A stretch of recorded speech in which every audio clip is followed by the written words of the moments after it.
नमस्कार दोस्तों, मेरा नाम है नितिन शर्मा। आप देख रहे हैं स्कूल से एसएससी यूट्यूब चैनल। आप लोगों की बहुत सारी डिमांड पे मैंने राजस्थान जीके की सीरीज शुरू की थी, जिसमें हम लोग राजस्थान के लोक नृत्य के बारे में पढ़ चुके थे पिछली 2 क्लासेस में। आज हम लोग इस क्लास में पूरा कंप्लीट पढ़ने वाले हैं राजस्थान के रीति रिवाज और परंपराएं।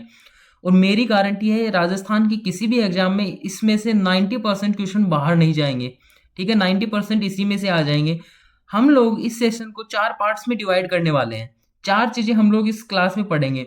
देखो, पहली चीज है वो हम हमारे हिंदू धर्म के जो भी 16 संस्कार हैं वो पढ़ेंगे। उसके बाद में हम लोग जन्म, विवाह और मृत्यु, तीनों के जो रीति रिवाज होते हैं, जो रस्में होती हैं विवाह की, वो सारी हम लोग पढ़ने वाले हैं। सबसे पहले हम लोग 16 संस्कारों की बात करें तो इनमें से 3 जो संस्कार होते हैं वो जन्म पूर्व के होते हैं। मतलब बालक जब जन्म लेता है उसी से पहले, गर्भ धारण के बाद में और बालक के जन्म से पूर्व 3 संस्कार ऐसे होते हैं जो होते हैं। ठीक है, अब हम लोग उनकी चर्चा करें तो हम लोग देखते हैं कि सबसे जो पहला होता है वो होता है गर्भाधान। इसमें क्या होता है कि संतान उत्पत्ति के लिए गर्भाधान की रस्म की जाती है। इसमें मेवाड़ में क्या बोलते हैं, बदुरात। बदुरात का प्रश्न एग्जाम में पूछा हुआ है कि बदुरात क्या है। ठीक है, ये जो गर्भधान का जो संस्कार है इसी को हम लोग मेवाड़ क्षेत्र में बदुरात बोलते हैं। ठीक, दूसरा जो संस्कार हम लोग देखें तो वो है पुंसवान। गर्भधारण के 2 या 3 माह बाद किया जाता है। गर्भ की सुरक्षा के लिए देवी देवताओं की पूजा की जाती है तथा पुत्र प्राप्ति की कामना की जाती है। प्राचीन समय में ये रूढ़िवादी धारणा थी, हर किसी को पुत्र ही चाहिए था, जिसमें कन्या भ्रूण हत्या जो अब होती है, पहले कन्या वध थी जो कुप्रथा थी। एक कुप्रथा के बारे में भी हम लोग अलग एक वीडियो में बात करेंगे, तो चैनल को सब्सक्राइब कर लो ताकि जब भी कोई वीडियो में अपलोड करूं और बेल आइकन को ऑल पे सेलेक्ट करने से तुम्हें उसकी नोटिफिकेशन आ जाए और तुम लोग उसे भी तैयार कर सको। हम लोग देखते हैं कि पुंसवान क्या है। देखो, जब गर्भ धारण हो जाता है उसके 2 या 3 माह के बाद गर्भ की सुरक्षा के लिए देवी देवताओं की पूजा की जाती है। शुरू से ही हम लोग करते आए हैं हर चीज में। राजस्थान एक मतलब इतिहास और संस्कृति की दृष्टि से देखा जाए तो राजस्थान में देवी देवताओं का बहुत ज्यादा महत्व है। जहां कहीं भी देखेंगे आप, इतने देवी देवताओं के मंदिर बने हैं कि आपने नाम भी नहीं सुने होंगे, ऐसे ऐसे मंदिर बन रखे हैं। तो गर्भ की सुरक्षा के लिए गर्भ धारण के 2 या 3 माह बाद पुंसवान संस्कार किया जाता है। आगे हम लोग देखें तो तीसरा जो संस्कार है वो है सीमंतोन्नयन। ये जो क्या होता है, ये है ना गर्भ धारण के 8वें माह में होता है। जो सीमंतोन्नयन संस्कार है ये गर्भ धारण के 8वें माह में होता है। इस संस्कार को क्यों करते हैं? इस संस्कार को हम लोग इसलिए करते हैं कि जो जच्चा और बच्चा है दोनों, उनको अमंगलकारी घटनाओं से बचाया जा सके, और इसमें भी हम लोग पूजा ही करते हैं। ठीक है, एक बार दोबारा से देख लेते हैं कि जन्म पूर्व के जो संस्कार हैं 3, वो कौन कौन से हैं, उनमें क्या होता है, कब किए जाते हैं। प्रश्न यहां से एक इस प्रकार से भी बन सकता है कि आप लोगों को 4 ऑप्शन दे देगा, 3 ये नाम दे देगा, चौथा कुछ और दे देगा और पूछ लेगा कि निम्नलिखित में से कौन सा जन्म पूर्व का संस्कार नहीं है। हम लोगों ने बात की 3 संस्कारों की, जिनमें से पहला है गर्भधान, दूसरा है पुंसवान और तीसरा है सीमंतोन्नयन। गर्भाधान होता है सबसे पहले संतान की उत्पत्ति के लिए गर्भाधान की रस्म की जाती है। मेवाड़ में इसको बदुरात बोलते हैं। ये पूछा हुआ प्रश्न है आरएसएसएमबी बोर्ड का। ठीक है, दूसरा हम लोगों ने देखा पुंसवान, गर्भ धारण के 2 या 3 माह के बाद किया जाता है। गर्भ की सुरक्षा के लिए देवी देवताओं की पूजा की जाती है और पुत्र प्राप्ति की कामना की जाती है। और जो तीसरा है सीमंतोन्नयन, वो जच्चा और बच्चा को अमंगलकारी घटनाओं से बचाने के लिए किया जाता है और गर्भ धारण के 8वें माह में किया जाता है। हम लोगों ने तीनों की बात कर ली। अब हम लोग देखते हैं कि आगे जो भी संस्कार आएंगे, बालक की शिक्षा से संबंधित आएंगे, बालक को वेदों का ज्ञान देने से संबंधित आएंगे, वो जन्म के बाद में है। अब हम लोगों ने 3 जन्म पूर्व संस्कारों की बात कर ली है। अब आगे हम चलते हैं और देखते हैं कि और कौन से संस्कार हैं। हम लोग देखते हैं तो पाएंगे कि इसमें एक होता है जातकर्म संस्कार। इसमें क्या होता है, बालक का जो पिता है वो इस संस्कार को करता है। आप लोग इसे इस प्रकार से भी याद रख सकते हो कि जैसे बालक को जाति कहाँ से मिलती है, अपने परिवार से, माता पिता से तो मिलती है। माता पिता की जो जाति होती है वही बालक की जाति होती है। तो जात कर्म जो संस्कार है वो पिता के द्वारा किया जाएगा। उसके बाद में हम लोग देखें तो 5वां संस्कार जो आता है वो नामकरण संस्कार आता है। इसको आप लोग इस प्रकार से याद रख सकते हो कि अब बालक का मॉडल नंबर तो देखेंगे ना, किसी नाम से तो बुलाएंगे उसको, हर बार हम लोग बालक ही थोड़ी ना बोलेंगे। तो इस संस्कार में क्या होता है कि नवजात जो शिशु है उसका नामकरण किया जाता है। ठीक है, आगे हम लोग बात करें तो आगे हम देखते हैं निष्क्रमण के बारे में। निष्क्रमण को आप लोग इस प्रकार से याद रख सकते हो। निष्क्रमण हिंदी भाषा में एक शब्द है, जैसे इसको हम लोग बोलते हैं निकालना। तो निकालने से आप लोग रिलेट कर सकते हो कि इसमें बालक को 3 माह के बाद में सबसे पहली बार जो प्रसव कक्ष होता है उससे बाहर निकाला जाता है और सूर्य तथा चंद्रमा के दर्शन करवाए जाते हैं। तो यही ये संस्कार है जो जन्म के 3 माह के बाद होता है। ये थोड़ा महीने याद रख लेना, शुरू में 1-2 के मतलब इंपॉर्टेंट होते हैं, एग्जाम में पूछ लेता है क्या पता। तो 3 माह के बाद में होता है और सूर्य और चंद्रमा के दर्शन करवाए जाते हैं इस संस्कार में। आगे जो होता है वो होता है अन्नप्राशन संस्कार। इसका नाम आप लोगों ने जरूर सुना होगा। ये जन्म के 6 महीने के बाद में होता है अन्नप्राशन। यहां से स्पष्ट है, इसको इस प्रकार से याद रखना कि अन्न नाम दिखते ही आप लोग समझ जाना कि बालक को पहली बार अन्न खिलाने का संस्कार है। ठीक है, आगे हम लोग देखें तो एक होता है मुंडन संस्कार, जो कि ना राजस्थान में हर जगह होता है। अगर तुम राजस्थान से हो तो मैं श्योर हूं कि तुम लोगों को इसके बारे में तो पता ही होगा। इसमें क्या होता है, राजस्थानी भाषा में इसे जड़ूला कहते हैं, मुंडन नहीं कहते, जड़ूला कहते हैं। आई थिंक टाइपिंग मिस्टेक है, ये जड़ूला होगा इधर। और जन्म के 1 से 3 वर्ष के बाद में शिशु को क्या करते हैं, देवी और देवता जो होते हैं, जो हमारे इष्ट देवी देवता जो होते हैं, उनके समक्ष शिशु का मुंडन किया जाता है। या फिर हम लोग बोले तो जड़ूले में जैसे चोटी के बाल काट के मतलब अर्पित किए जाते हैं, तो वो भी एक संस्कार है, उसको हम लोग मुंडन संस्कार बोलते हैं। आगे हम लोग देखें तो आगे है कर्ण भेद। इसमें क्या होता है, सीधे सीधे नाम से ही आप लोग याद रख सकते हैं। जैसे कर्ण भेद तो मतलब बालक का कर्ण भेदन करवाया जाता है। ठीक है, कर्ण कान होता है, ठीक है, कर्ण भेदन करवाया जाता है। आगे हम लोग देखें तो विद्यारंभ। ये भी आप लोग आराम से नाम से याद रख सकते हो कि विद्या का आरंभ, मतलब इसमें बालक को विद्या, हम लोग कुछ भी पढ़ना शुरू करते हैं तो उसमें सबसे पहले हम लोग क्या सीखते हैं, अक्षर ही सीखते हैं। तो सबसे पहले बालक को अक्षर ज्ञान करवाया जाता है इसमें। इसके बाद में उपनयन संस्कार होता है। उपनयन संस्कार को एग्जाम में बहुत बार पूछा जा चुका है, सबसे इंपॉर्टेंट मान सकते हो इसको तुम लोग इन 16 संस्कारों में से। इनका एक अन्य नाम भी है जिसे हम लोग यज्ञोपवीत संस्कार या जनेऊ संस्कार कहते हैं। इस संस्कार में क्या होता है कि बालक पहली बार शिक्षा ग्रहण करने के लिए गुरु के पास आश्रम जाता है। ठीक है, तो गुरु के पास जब बालक पहली बार शिक्षा ग्रहण करने के लिए आश्रम जाएगा तो उसे उपनयन संस्कार कहते हैं और इसी संस्कार को यज्ञोपवीत या जनेऊ संस्कार भी कहते हैं। आगे हम लोग बात करें, हमने अभी तक 11 संस्कार पढ़ लिए, अब हमें 5 और पढ़ने हैं। अब देखो कौन सा है, वेदारंभ। अब बालक जब गुरु के पास चला गया तो उसे आध्यात्मिक शिक्षा भी दी जाएगी। तो गुरु जब वेदों की शिक्षा का ज्ञान आरंभ करता है तो इस संस्कार को वेदारंभ संस्कार बोलते हैं। आगे क्या है, आगे होता है केशांत या गोदान। गुरु ने वेदों की शिक्षा दे दी, अब ब्रह्मचार्य की शिक्षा देता है गुरु, इसे हम लोग केशांत या गोदान बोलते हैं। ठीक है, इसको तुम मतलब रिलेट करके पढ़ो, रिलेट करके पढ़ोगे तो ज्यादा जल्दी याद होगा। जैसे अब देखो, 1 मिनट स्लाइड में पीछे निकाल देता हूं। देखो, विद्यारंभ मतलब विद्या का आरंभ होगा तो अक्षर ज्ञान करवाया जाएगा। उपनयन संस्कार, उपनयन संस्कार को याद रखना यज्ञोपवीत और जनेऊ संस्कार भी बोलते हैं। इसमें बालक गुरु के पास चला जाता है, ठीक है, शिक्षा लेने के लिए। अब शिक्षा लेने के लिए जब गुरु के पास चला गया तो उसे सबसे पहले वेदों की शिक्षा दी जा रही है, तो उसको हम लोग वेदारंभ संस्कार बोलते हैं। उसके बाद में उसे ब्रह्मचार्य की शिक्षा दी जाती है तो उसे केशांत या गोदान संस्कार बोलते हैं। अब होता है समावर्तन।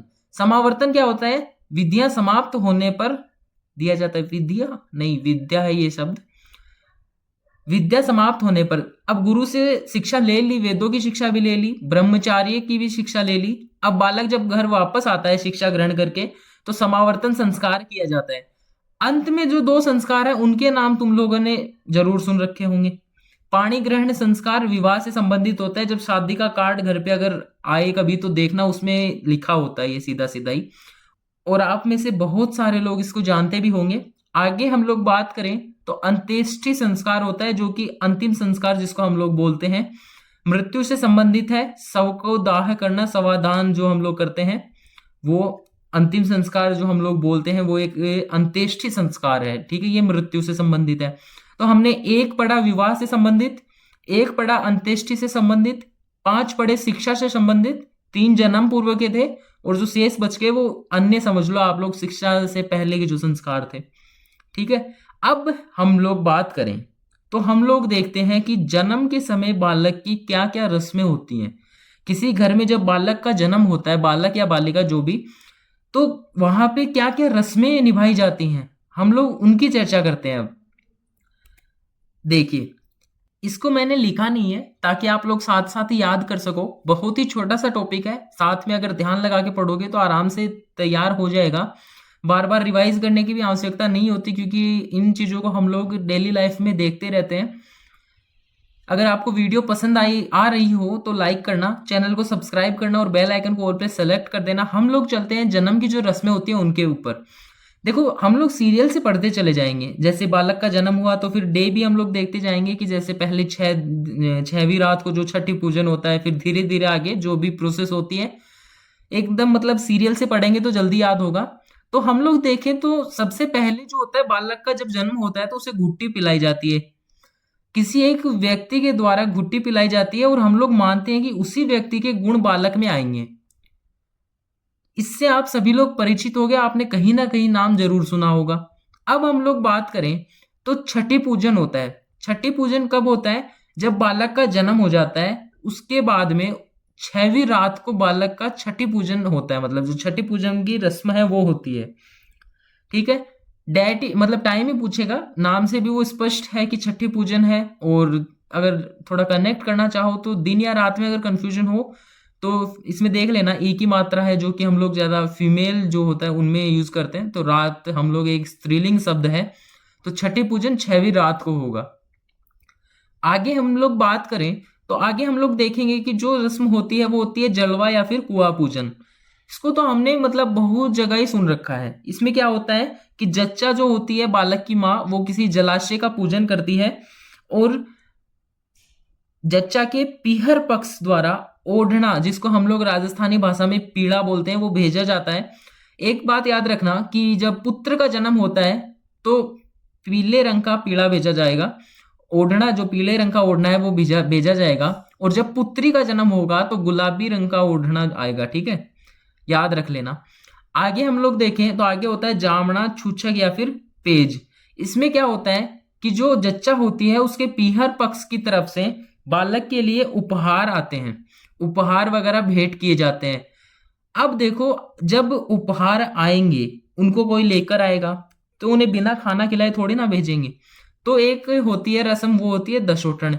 इसमें हम लोग अपने रिश्तेदारों को और जो और भी हमारे लोग हैं उनको हम लोग भोजन करवाते हैं।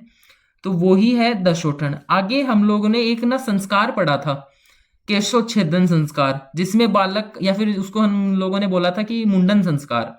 तो वही अब हम लोग पढ़ेंगे, जड़ूला उतारना। इसमें क्या होता है कि बालक का देवी देवताओं के समक्ष मुंडन करवाया जाता है, उनको बाल चढ़ाए जाते हैं, जो भी इष्ट देवी देवता होते हैं उनको। सातवीं जो रस्म है उसमें देखें तो ढूंढ पूजन होता है। ये होता है होली के अवसर पर, ढूंढ पूजन होता है होली के अवसर पर। और इसमें क्या होता है, कौन करता है इसको? एक तो जो बच्चा है उसकी या तो भुआ, भुआ कौन होगी? सिस्टर ऑफ फादर, या फिर मामा यानी ब्रदर ऑफ मदर, वो करते हैं। तो ढूंढ पूजन होली के ऊपर किया जाता है। ये तुम लोगों को समझ में आ गया होगा। अब हम सातों का एक बार फटाफट से रिवीजन कर लेते हैं। घुट्टी पिलाना, बालक को जन्म होने के बाद में घुट्टी पिलाई जाती है। छठवीं रात को हम लोग छठी पूजन की रस्म करते हैं। उसके बाद में जच्चा किसी जलाशय का पूजन करती है तो वो जलवा पूजन हो गया। फिर पेज, उपहार आते हैं जच्चा के पीहर पक्ष की तरफ से। उसके बाद में दशोठन, जिसमें क्या होता है, भोजन करवाया जाता है गांव में और जो रिश्तेदार है उनको। उसके बाद में जड़ूला उतारना, देवी देवताओं को बाल चढ़ाए जाते हैं, बालक का मुंडन करवाया जाता है। उसके बाद में जो अंतिम है वो है ढूंढ पूजन। इसमें बालक की बुआ या फिर मामा के द्वारा होली के अवसर पर किया जाता है। ठीक है, आगे हम लोग बात करें तो अब हम लोगों ने जो जन्म की जो रस्में थी हमारी पूरी, ये हमने कंप्लीट कर ली हैं। अब हम लोग देखेंगे विवाह की रस्में। ठीक है, विवाह की रस्मों में बात करें तो पहले सगाई, जो बहुत सौ की नहीं हो रही, इसी के लिए पढ़ रहे होंगे आप, सभी लोग परिचित होंगे। अब एक शब्द आता है इसमें, बडालिया, जो कि एग्जाम में पूछा हुआ है। आरपीएससी ने शायद प्रश्न पूछा था, किस एग्जाम में पूछा था वो मुझे एग्जैक्टली याद नहीं है, लेकिन हाँ, बडालिया शब्द है वो आरपीएससी ने पूछ रखा है। ये क्या होता है, इसको हम लोग जैसे इंग्लिश में बोलूं तो मीडिएटर, जो हम लोग मारवाड़ी भाषा में बोलते हैं बिचौलिया, वो होता है बडालिया। दूसरा जो हमारे पास में रस्म आती है या दूसरा जो शब्द आता है वो है दस्तूर।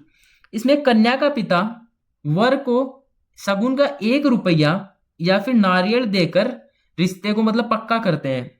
ठीक है, क्या होता है दस्तूर? इसमें कन्या का पिता वर को 1 रुपया, शगुन का रुपया या फिर नारियल देकर रिश्ते को पक्का करता है। तुम लोग अगर नोट्स बनाना चाहो तो साथ साथ में बना सकते हो, वरना कोई ज़रूरत है नहीं। मैंने ये जो स्लाइड है ये मैं कहीं आपको प्रोवाइड कर दूंगा, कमेंट सेक्शन में मैं लिंक डाल दूंगा, वहां से भी आप रिवीजन कर सकते हो। आगे हम लोग देखें तो ये होती है रियाण या फिर अमल का दस्तूर। ये ना मेवाड़, माफ कीजिएगा, मारवाड़ क्षेत्र में होती है। मारवाड़ बोले तो जोधपुर, बीकानेर, ये क्षेत्र।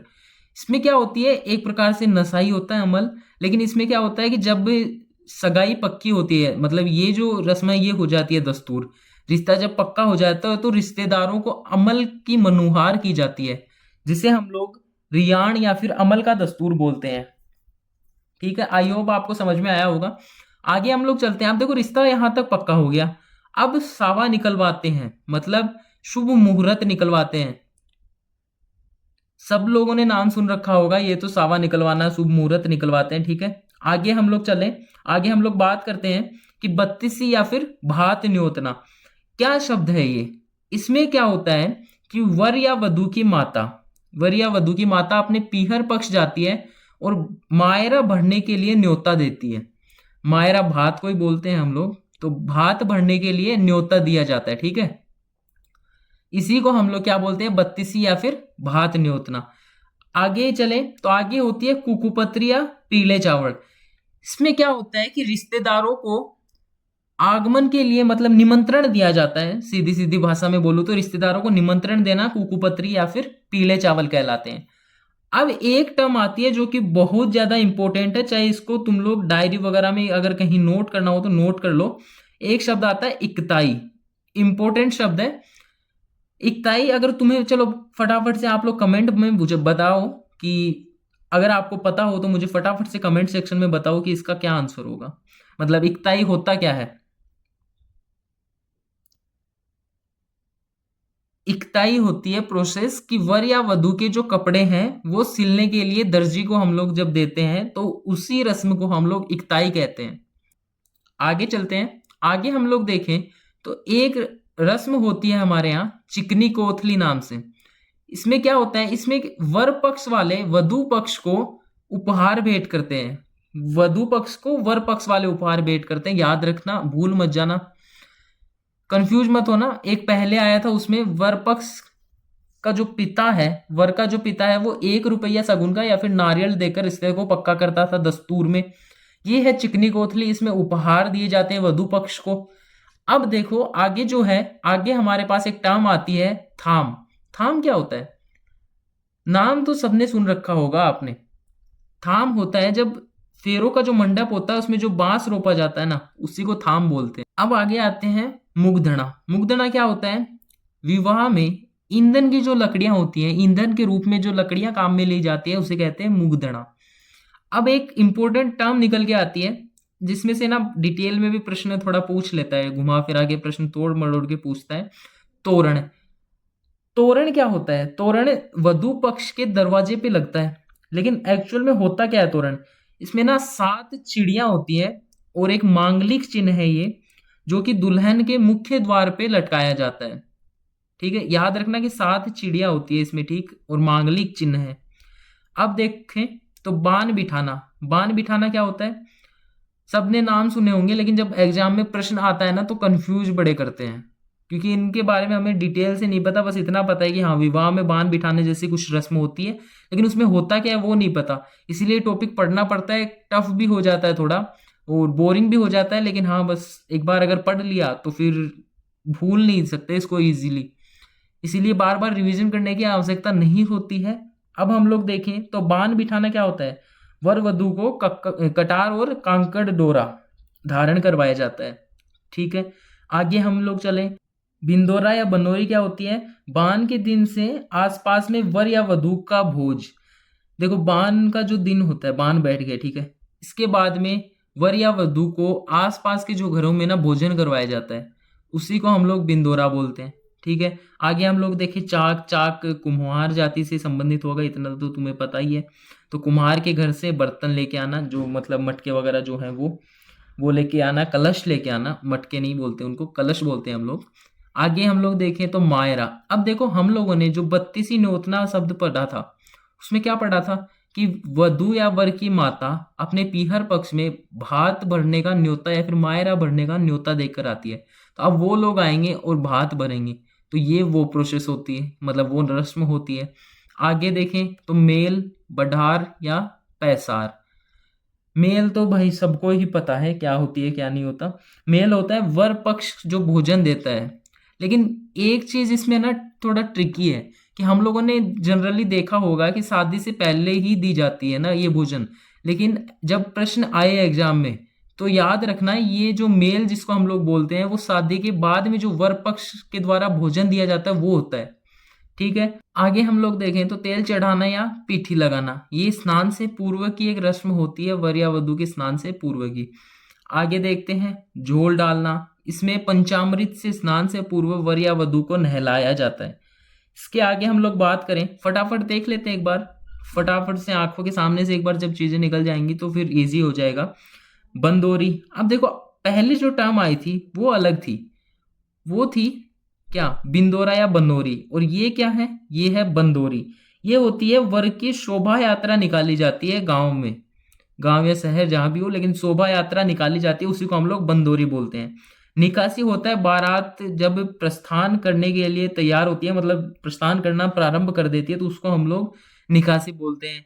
सामेला। सामेला क्या होता है, जब बारात गांव की सीमा पर पहुंचती है तो वधु पक्ष के द्वारा उनका स्वागत किया जाता है, तो इसे ही हम लोग सामेला बोलते हैं। आगे चलते हैं, आगे हम लोग देखें तो आगे एक शब्द आता है डेरा या ढुकाव या जनसावा। ये क्या होता है, देखो एक नाम तुम लोगों ने सुना होगा सिर्फ डेरा, बाकी जो इनके मतलब ओब्लिक लगा के जो मैंने नाम लिख रखे हैं ना ये इंपॉर्टेंट होते हैं, क्योंकि ये जब एग्जाम में पूछता है तो नाम सुना हुआ नहीं रहता और कंफ्यूज हो जाते हैं हम लोग, तो इनको भी रटना तो पड़ेगा। डेरा, ढुकाव या जनसावा क्या होता है कि बारात का जो रुकने का स्थान होता है ना उसी को हम लोग जनसावा कहते हैं।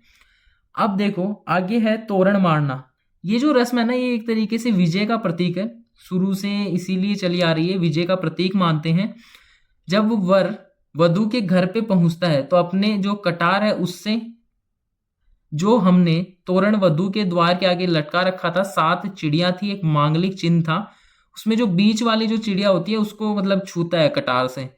तो ये जो रस्म है ये है तोरण मारना। अब इसी टाइम पे आरती होती है जो वधु की माँ करती है, जिसे हम लोग झिलमिल की आरती बोलते हैं। ठीक है, अब कुंवारी जान का जो भात होता है वो होता है कि फेरों से पहले जो वधु पक्ष मतलब बारात को जो भोजन करवाया जाता है वो कुंवारी जान का भात होता है। लेकिन परणी जान का भात क्या होता है, ये होता है जब फेरों के बाद में बारात को जो भोजन करवाया जाता है वो परणी जान का भात होता है। आगे हम लोग देखें तो क्या है रंगवाली या पहरावना। ये क्या होता है, ये होता है कि बारात को नगदी या उपहार देकर विदा करना। ठीक है, भोजन वगैरह करवा दिया, आप नगदी और उपहार देंगे और विदा करेंगे। पहले होता था, अब नहीं होता, क्योंकि पहले जब बारात जाती थी तो वहां से मतलब उन्हें कुछ पैसे वगैरह दिए जाते थे सभी लोगों को, तो उसी रस्म को हम लोग रंगवाली या पहरावना बोलते हैं। अब ना एक रस्म है समठूणी। ये होती है कन्या पक्ष की ओर से दिए जाने वाले दहेज के सामान का दिखावा करना। कन्या पक्ष दहेज, देखो पहली बात लेना और देना दोनों बुरी बात है, पाप है दोनों एक तरीके से। इसको हम लोग दहेज प्रथा को हम लोग कुप्रथा में भी पढ़ेंगे, किस प्रकार से राजस्थान में ये कम हुई, कैसे किस राज्य ने पहले इसको बैन किया, ये सारी चीजें हम लोग एक सेपरेट वीडियो में पढ़ेंगे। लेकिन हाँ, जो सामान दिया जाता है उसका दिखावा जो करना होता है वो समठूणी कहलाता है। आगे हम लोग देखें, आगे देखते हैं अब कितने बचे हैं, 6 और बचे हैं सिर्फ विवाह की रस्में, फिर आएंगी मृत्यु की और फिर थोड़े 2-4 अन्य रस्में हम लोग देखेंगे। अब शब्द है बाढ़ रुकाई। इसमें होता है कि जो वर होता है वो अपनी बहनों को नेग देता है। ठीक है, बाढ़ रुकाई हो गई। अब लाखिनी की रस्म, इसमें क्या होता है कि दुल्हन को पहली बार रसोई का काम करवाया जाता है, तो इस रस्म को हम लोग लाखिनी की रस्म बोलते हैं। हो सकता है इनमें से कुछ रस्में तुम लोगों के जैसे आप लोगों के क्षेत्र में ना भी हो, किसी किसी क्षेत्र में चलती है, लेकिन हाँ उनको पढ़ना तो पड़ेगा। आगे देखते हैं सुहाग थाल। इसमें क्या होता है कि जो वधु है उसका एक सामूहिक भोजन होता है ताकि वधु को अपनत्व जैसा महसूस हो सके, उसको ऐसे ना लगे कि मतलब एक अलग घर में है, इस प्रकार से कुछ भावना ना आए। तो पूरे सभी लोगों के साथ में भोजन होता है वधु का, इसी को हम लोग सुहाग थाल बोलते हैं। आगे ओलंदिया ओलंदा, ये जो है ना ये होता है कि जब वधु ससुराल जाती है तो उसके साथ में या तो कोई लड़की या लड़का जो भी जाएगा उसको हम लोग ओलंदिया ओलंदा बोलते हैं। सेकेंड लास्ट हमारी टर्म है मुकलावा या गोना। वधु जब ससुराल से वापस आती है या वापस जाने के लिए मतलब रवाना होती है तो उसे हम लोग मुकलावा या गोना बोलते हैं। लास्ट का जो है वो है आंगलियो। दूल्हे के साथ जब दूल्हा पहली बार ससुराल जाता है तो उसके साथ जो भी जाता है, जो भी उसका दोस्त जाता है, उसको हम लोग आंगलियो बोलते हैं। ठीक है, अजीब अजीब से नाम है लेकिन याद तो करने पड़ेंगे, सिलेक्शन जो चाहिए। तो आंगलियो आयोग तुम्हें समझ में आया होगा। अब हमने सारी विवाह की रस्में पढ़ ली हैं। अब हम लोग बात करें तो हमें पढ़ना है मृत्यु की रस्में।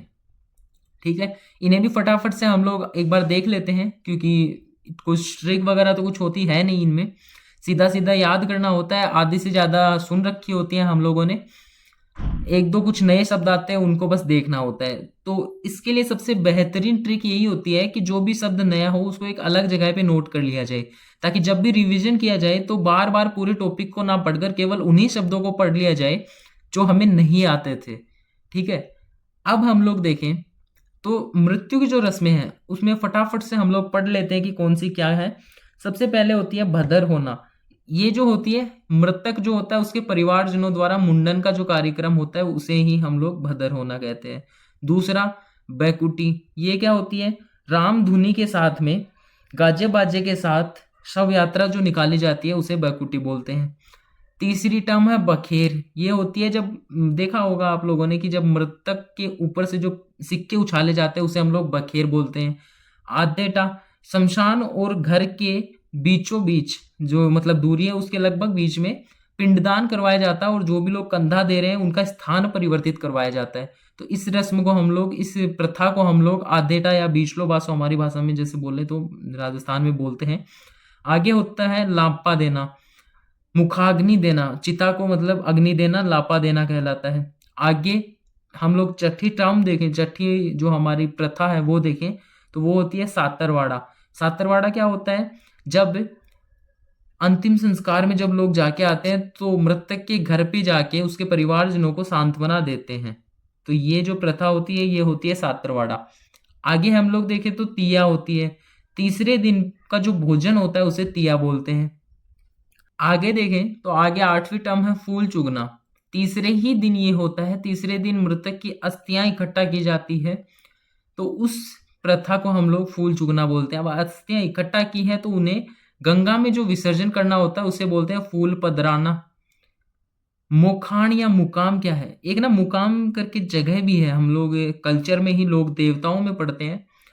फटाफट से कमेंट में बताओ आप लोग अगर आप लोगों को याद हो तो, वरना हम लोग उसे लोक देवता वाले चैप्टर में तो पढ़ेंगे ही, लेकिन अगर पता हो तो फटाफट से कमेंट करके बताओ कि किस लोक देवता से संबंधित है ये।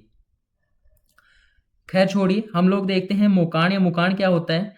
ये ना 12 दिन जो बैठक चलती है, शोक बैठक, उसमें जो लोग सांत्वना देने के लिए आते हैं यही जो प्रथा है ये है मोकाण या मुकाण। डांगड़ी रात, जो 11वें दिन है उसकी रात को भजन होते हैं तो उसे ही हम लोग डांगड़ी रात बोलते हैं। आगे हम लोग देखें तो मौसर या कारज, ये क्या होता है, ये होता है 12वें दिन का जो भोजन होता है उसे हम लोग मौसर या कारज बोलते हैं। अब प्रश्न क्या आया था एग्जाम में, मारवाड़ में मौसर या कारज को क्या बोला जाता है, मारवाड़ में इसे क्रियावार बोलते हैं। ठीक, इंपॉर्टेंट है, याद रख लेना, स्टार बना देता हूं मैं।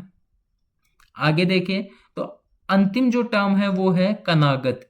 कनागत क्या होता है, कनागत होता है श्राद्ध पक्ष में जो भोजन दिया जाता है, श्राद्ध पक्ष में जो भोजन दिया जाता है उसे कनागत कहते हैं। अब हम लोग 4 या 5 कुछ ऐसी टर्म हैं जो अन्य है, मतलब इनको हम लोग तीनों कैटेगरी में नहीं रख सकते, तो उन 4-5 शब्दों को हम लोग देख लेते फटाफट से। अब अन्य रस्मों में हम लोग बात करें तो सबसे पहले होती है न्यांगड़। ये होती है जब नए घर में प्रवेश किया जाता है, तो उस समय की जो रस्म है उसे न्यांगड़ बोलते हैं। उद्यापन, उजेड़ा या उजमना, ये क्या होता है? जब किसी भी व्रत को मतलब व्रत किया जाता है तो अंत में ना भोजन करवाया जाता है, उसी को हम लोग उजेड़ा बोलते हैं। तो व्रत की समाप्ति पर दिया जाने वाला भोज क्या होता है? उद्यापन होता है। तीसरी टर्म है लहास। लहास क्या होती है? देखो, एक ना भंडारा जो शब्द है ना, वो तुम लोग गलत, देखो एक जो भंडारा शब्द है ना वो आप लोग गलत जगह पे इस्तेमाल करते हो। लेकिन उससे पहले हम लोग लहास देख लेते हैं। लहास होती है कि जो फसल की कटाई के बाद में जो भोजन दिया जाता है उसे लहास कहते हैं। अब देखो, बात करते हैं भंडारे की। आप लोग ना किसी भी मंदिर वगैरह में जब भोजन होता है तो उसे भंडारा बोलते हैं, लेकिन एक्चुअल में भंडारा होता है किसी साधु की मृत्यु पर जो भोजन दिया जाता है उसे हम लोग भंडारा बोलते हैं। तो फिर वो धार्मिक स्थानों पे जो भोजन दिया जाता है जिसको आप लोग एक्चुअल में भंडारा बोलते हो, वो होता क्या है? वो होता है हेड़ा। हेड़ा जो शब्द है वो उसके लिए प्रयोग में होगा। ठीक है, हेड़ा होता है धार्मिक या आध्यात्मिक स्थलों पर दिया जाने वाला भोजन। सदाव्रत जो अंतिम शब्द है वो इन दोनों से ही रिलेटेड है, वैसे तो तीनों में कंफ्यूज भी हो सकते हो, लेकिन थोड़ा देख के। मठों या मंदिरों में जो भोजन की निःशुल्क सुविधा होती है ना उसको सदाव्रत बोलते हैं। इसी के साथ हम लोग अपना सेशन कंप्लीट करते हैं। हमने सारे रीति रिवाज पढ़ लिए हैं। अगर कुछ छूट गया हो तो फटाफट से कमेंट में बता देना आप लोग। चैनल को लाइक कर देना, सब्सक्राइब करना, शेयर करते रहो। मिलते हैं आप लोगों से किसी नेक्स्ट वीडियो में, तब तक के लिए धन्यवाद।